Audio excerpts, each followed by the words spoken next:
Whenever you're faced with a writing assignment and are told that you can't use AI under any circumstances, does it make you feel like this or like this?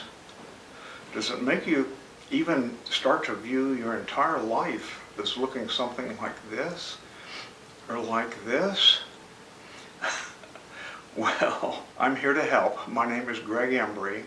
In this video, I have some suggestions on how to improve your sentences and how to approach a writing assignment.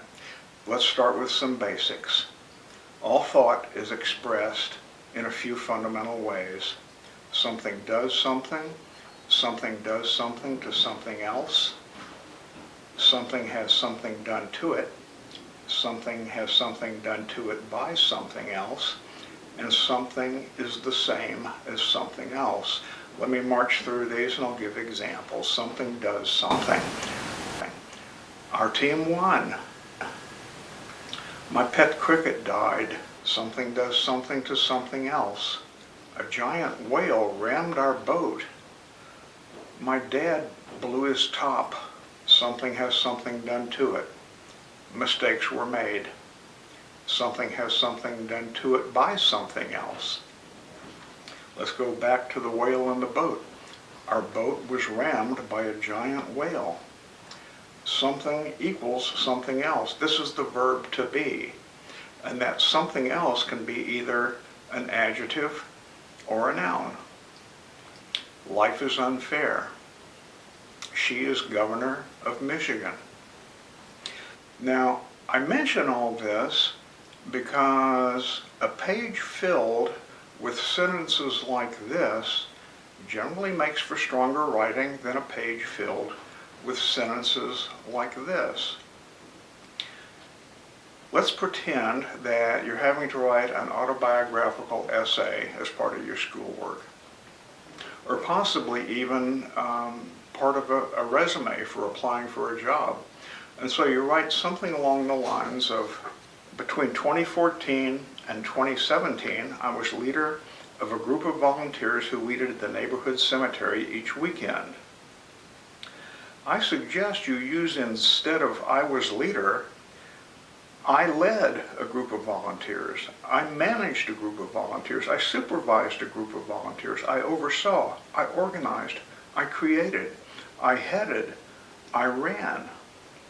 You have more choices than actually fit on my screen here, and any one of these would make for a stronger sentence than I was leader. Now, my second suggestion is to eliminate useless words from your sentence.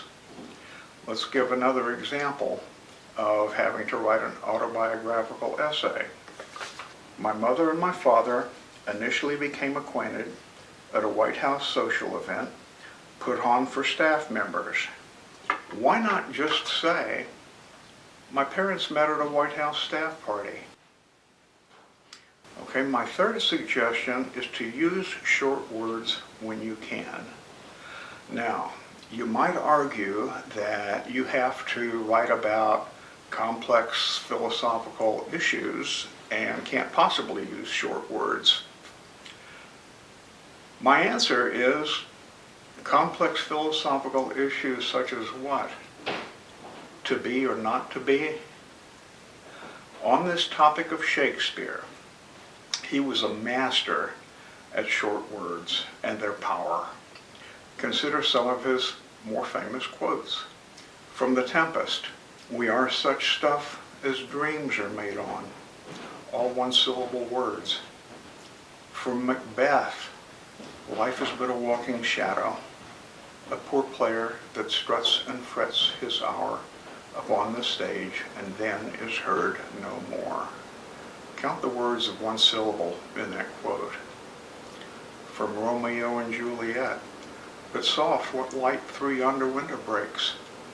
It is the east, and Juliet is the sun. The English poet A.E. Housman also understood the power of short words. Yonder see the morning blink, the sun is up, and up must I, to wash and dress, and eat and drink, and look at things, and talk and think, and work, and God knows why. Oh, often have I washed and dressed, and what's to show for all my pain? Let me lie abed and rest. 10,000 times I've done my best, and all's to do again. Or again, if you're an American. Sarah Teasdale also understood the power of short words in her poetry.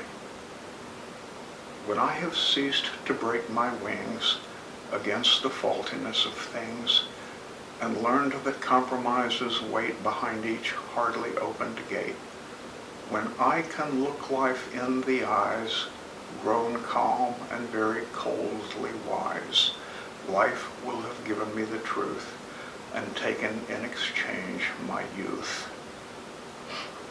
Presidential inaugural addresses are another good place to exemplify the power of short words.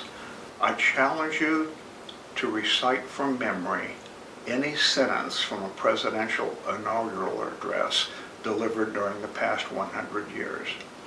I myself can think of only two, and I think the reason I remember them is because of the power of their one-syllable words. Franklin Roosevelt, March 1933. The only thing we have to fear is fear itself. John F. Kennedy, January 1961. And so, my fellow Americans, ask not what your country can do for you. Ask what you can do for your country.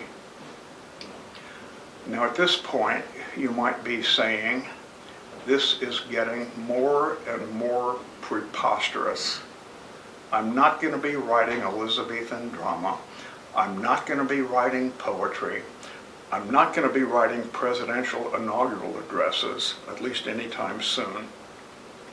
What I'm trying to do is write an essay that'll get me into college, and you're not helping.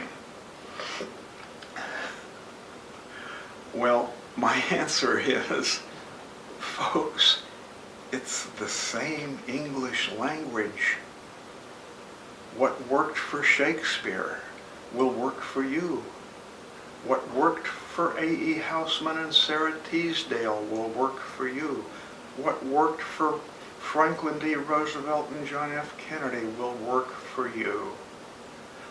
Short words have punch. Short words are the iron of English. When you use short words, your prose will ring like a bell. Your sentences will sing.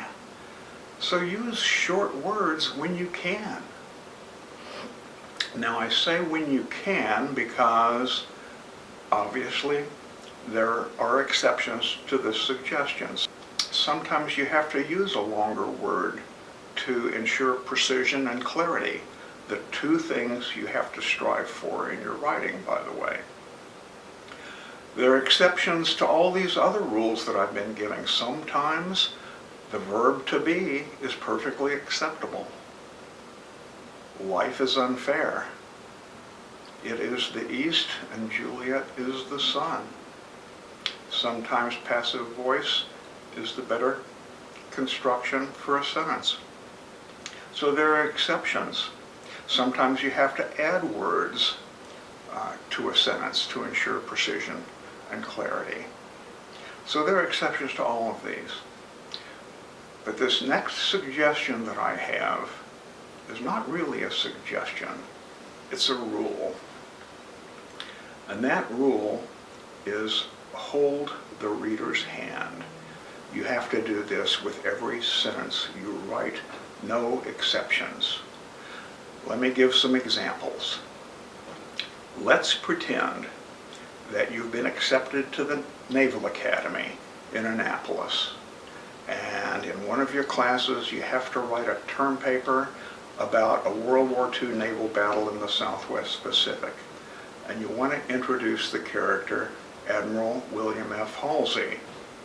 So you write, a 1904 graduate of the Naval Academy, the one-time owner of a parrot, and sporting a tattoo of an anchor on his right shoulder, Admiral William F. Halsey by 1942 could justifiably be called an old sea dog.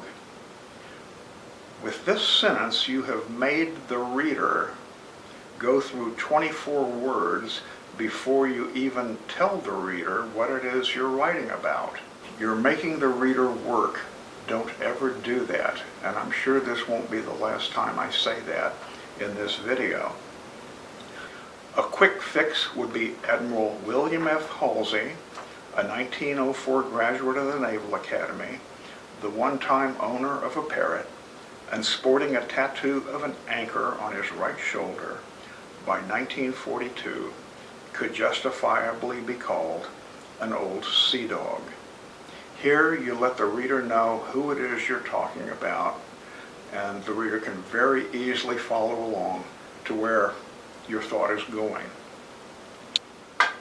Let me give you a second example. This one landed in my inbox recently. I'm a young working class Latina. That makes a lot of classist, ageist, misogynist, and racist people mad. As much as I admire and respect the writer of this sentence, she is not holding the reader's hand in that second sentence. You don't get to the core of her idea until the very last word of that second sentence, mad. An easy fix would be, I'm a young working class Latina. That angers a lot of classists, ageists, misogynists, and racists.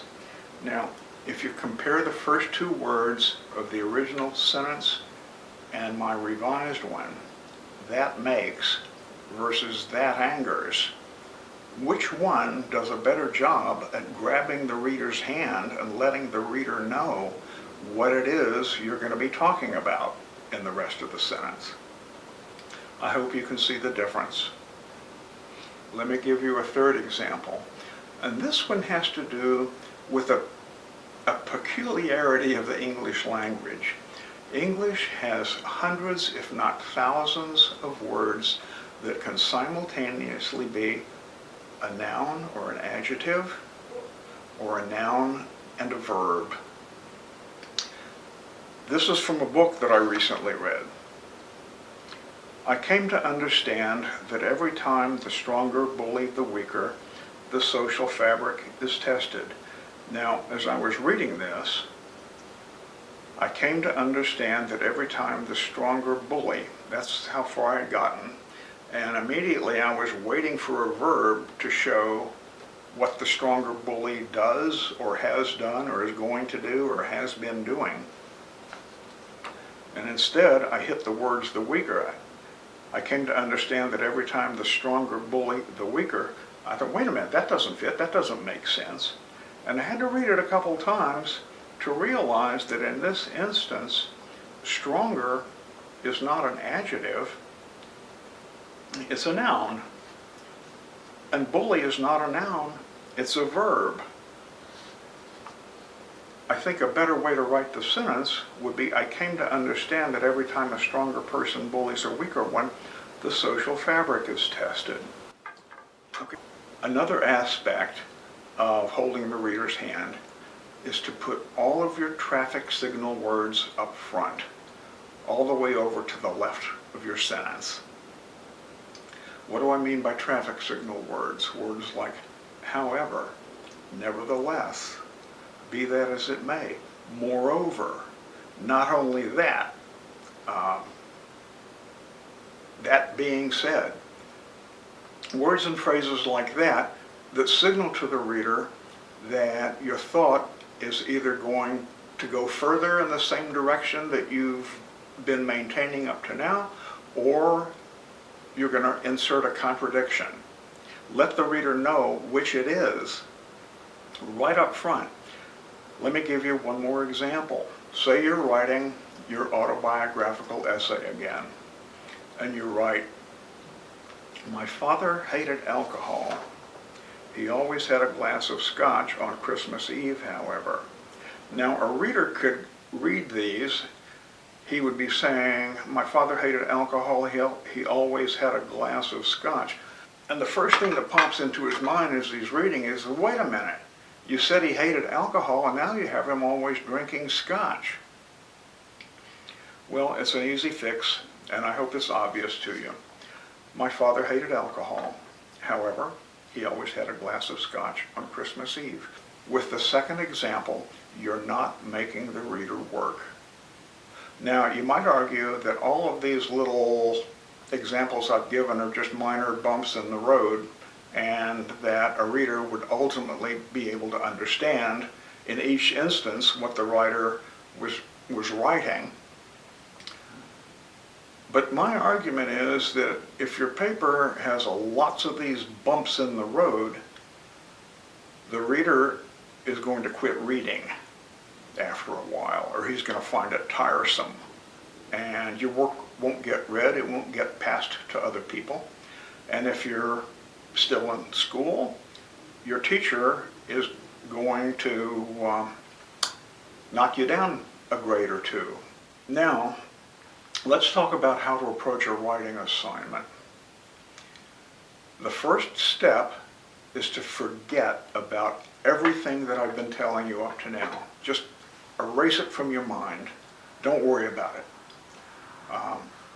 Because otherwise, if you try to write your first sentence and you're trying at the same time to keep in mind that it's best to use active voice, that it's best to use an action verb, that I need to keep my words to a minimum, I need to use short words, I need to hold the reader's hand. If you try to do all of that, writing your first sentence, the gears in your brain are going to seize up, and you're not going to be able to write anything, and you're going to sink into a swamp of despair and be no better off than you were at the beginning of this video. Now, how do you get around this? You do what I call a mind barf. When you're writing your paper, sit down, quietly think of everything it is you want to put in your paper. And when you think of something, write it down. Let's go back to the Admiral Halsey example. You could think, well, let's see, he was the senior commander on the U.S. side. Write that down. He once owned a parrot. Write that down. He graduated from the Naval Academy in 1904. Write that down. You get my drift here, okay? Don't worry about the sequence of all of these things that you write down. It's just a spontaneous mind barf. As something comes to you, a fact from your research, an idea that occurred to you while you were doing the research, anything that's going to go into your paper, just write it down as it occurs to you. After you've done that, put it all in order. Put it all into an order that makes sense to you and that strikes you as logical. After that, then, and only then, should you go back to each sentence and ask yourself what it is I've been talking about here. Look at your first sentence and ask yourself, did I use an action verb here? Am I using active voice? Are there any words in this sentence I can eliminate? Or do I need to add words to ensure clarity and precision? Am I using short words? Can I substitute some of these longer ones with a short one? Am I holding the reader's hand? Then look at your second sentence and ask yourself all of these same questions. And your third sentence, and your fourth, till you get to the end of your paper. It's hard work, but the effort will result in a paper more likely to advance your purposes than otherwise. Now, once you get all this done, there's one last step, and just because it's the last step doesn't mean it's not important, because I think this one is very important. You take your paper, go to a quiet, private place, and read it aloud to yourself, not just in your mind, but using your mouth and vocal cords and reading it aloud to yourself. You're doing this because language is basically speech, and writing is just a way of getting your voice into your reader's head. So, as you're reading it aloud to yourself, if a sentence sounds awkward and clunky, that's because it is awkward and clunky. So put down your coffee cup, go to your text, and correct that sentence. Now, in conclusion, I acknowledge that there is more to effective writing than just strong sentences. But if you can create strong sentences, you will be more than halfway there to producing a written work that'll advance your purposes. So, armed with this knowledge and these suggestions and my one rule, go out there and knock 'em dead. And I wish all of you good luck. Thank you for watching.